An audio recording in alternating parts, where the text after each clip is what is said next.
लेकिन अजय जी आपके साथ स्टार्ट करूंगी, क्योंकि सबसे इंपॉर्टेंट हम बार बार फर्स्ट फेज से डिस्कस कर रहे हैं south south south south south और 400 पार के नारे में उस साउथ का रोल।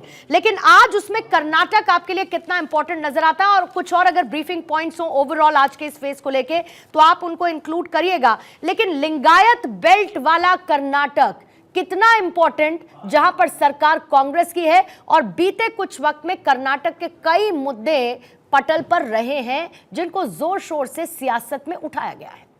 इसमें कोई शक नहीं कि कर्नाटक बहुत अहम है भारतीय जनता पार्टी के पूरे लार्जर स्कीम ऑफ थिंग्स में। 370 और 400 पार का जो नारा है भारतीय जनता पार्टी का, उसके लिए कर्नाटक उसमें अहम भूमिका निभाता है। आधी सीटों पर मतदान हो चुका है और 14 सीटों पर आज मतदान की प्रक्रिया चल रही है। और उसके ठीक पहले सेक्स स्कैंडल एक बहुत बड़ा सामने निकल कर आया, जो कि सांसद रेवन्ना का सामने था। उनके पिता की गिरफ्तारी अभी हो चुकी है, उनके भी अभी इंतजार किया जा रहा है कि जैसे ही वो जर्मनी से वापस आते हैं उन्हें भी गिरफ्तार किया जाएगा और उसके बाद जांच आगे बढ़ेगी। इस बीच महिलाओं की बड़ी संख्या है जो बाहर आ रही है और अपने ऊपर हुए यौन उत्पीड़न के मामलों को लेकर सामने आ रही है। इस पूरे प्रकरण से एक बात और स्पष्ट हो जाती है कि राजनीति में वाकई में कहीं कोई धर्म और ईमान नाम की चीज नहीं है। 1 साल पुराना यह सेक्स स्कैंडल का मामला तब उभरता है जबकि पहले फेज में 14 सीटों पर ऑलरेडी मतदान कर्नाटक में हो चुका है और उन सीटों पर मतदान होता है जहां पर वोकलिगा समुदाय का काफी प्रभुत्व है।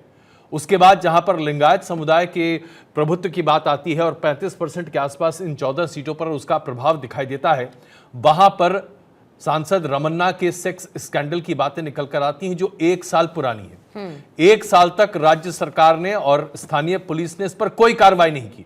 कोर्ट में रमन्ना साहब पहुंच जाते हैं और कहते हैं कि किसी भी चैनल को इसे प्रसारित नहीं किया जाना चाहिए इसके बावजूद। लेकिन जैसे ही ये मामला चुनावी बनता है, हर तरह का हड़कंप मचता है और सिद्धरमैया जो कि मुख्यमंत्री हैं राज्य के, वो प्रधानमंत्री को लिखते हैं कि उनका डिप्लोमेटिक पासपोर्ट कैंसिल कर दिया जाए। यानी कि सब कुछ पहले से तय है और ये सब कुछ इसलिए था कि लिंगायत वोट पूरे तरीके से भारतीय जनता पार्टी के पास न पड़े, उसमें डिवीजन हो।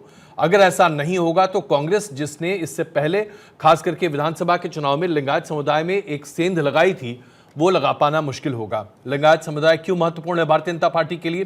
क्योंकि येदियुरप्पा को इस बार फिर से पुनर्स्थापित किया गया है और उनके साथ लिंगायत समुदाय लगातार जुड़ा रहा है।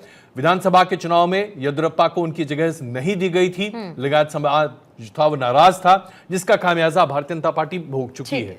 इससे आगे एक और महत्वपूर्ण इस बार का मामला, क्या गुजरात की सभी 26 सीटें भारतीय जनता पार्टी इस बार जीतेगी?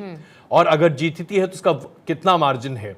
क्योंकि अमित शाह का यह कहना है कि अगर 2 लाख से कम मार्जिन 18 सीटों पर आती है तो इसका मतलब यह है कि हमने अच्छा काम नहीं किया। उनका खुद का मार्जिन पिछली बार 5.5 लाख से ज्यादा का था।